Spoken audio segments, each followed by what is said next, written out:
care about them. I think that we just have to care about people more than even saying that we're following a script, right? Yeah. Because when you care about people, you really talk to them, you ask them more questions.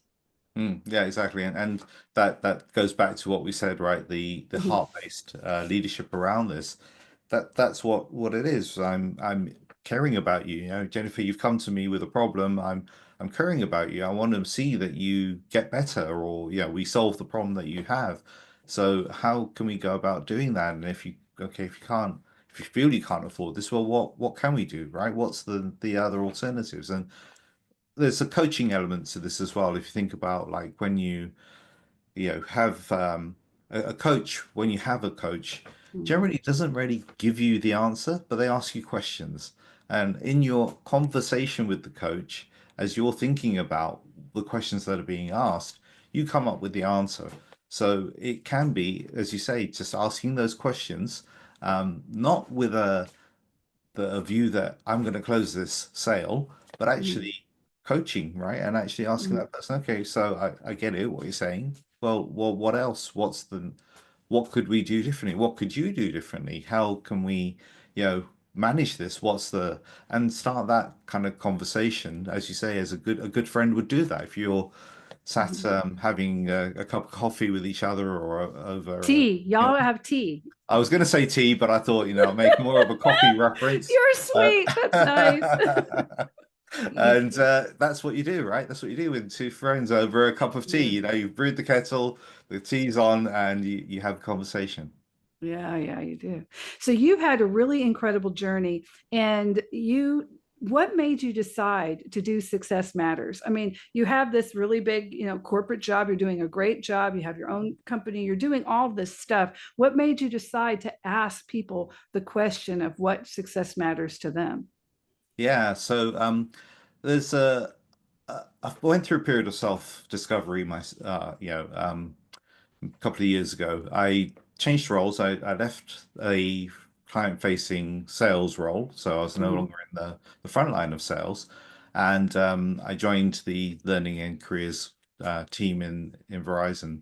And at that point, I suddenly realized that actually, all the last my career in Verizon is over 20 years. I've been in a sales role for over 30 years. It's all been around one thing, which is the sales number. And that sales number is the one thing that was the focus for everything pretty much that I did.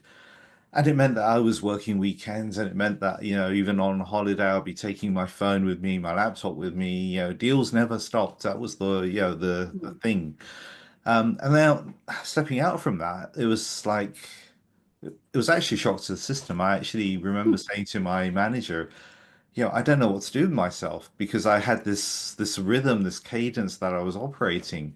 And in that moment of kind of headspace, and I have some coaches as well that I speak to on a regular basis. Two of them at the same time said, "Well, we know you from your work environment. We've worked with you. You've got a lot to share. Why don't you start a podcast?" And I sort of thought, okay, well, that's not a bad idea and that's not a bad shout. But what will I say? And I could quickly run out of things to talk about. But at the time, I was also exploring in my own mind, well, how do you know you've got to where you want to get to? How do you know what success is?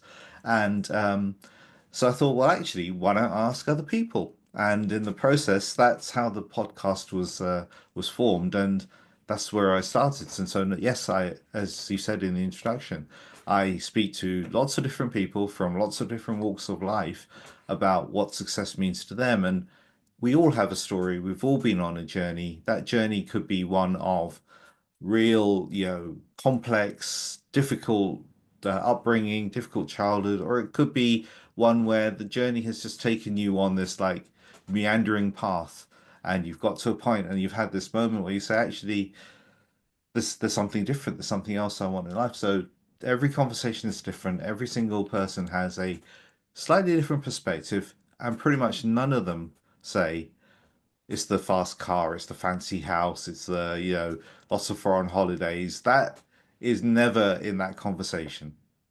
Isn't that amazing too? Because I think that our media, mostly, media, and if you look in social media, that's the only thing people want to talk about.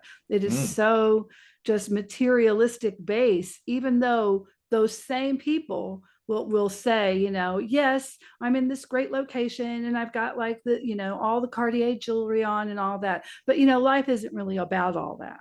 But mm. look at this, and you're like, but it is if you're in social media, like Well, yeah, we just have to remember that yeah. that Instagram snap or that little TikTok video or whatever it is, that was in that moment. That's not Mhm. necessarily them. They could have just stood outside someone else's car or house or And yeah, they do. exactly. And they say, look at me, look how Mm. successful my life is. And that's as you're right, social media in media in general, it kind of positions fame and fortune as being that thing of success, right?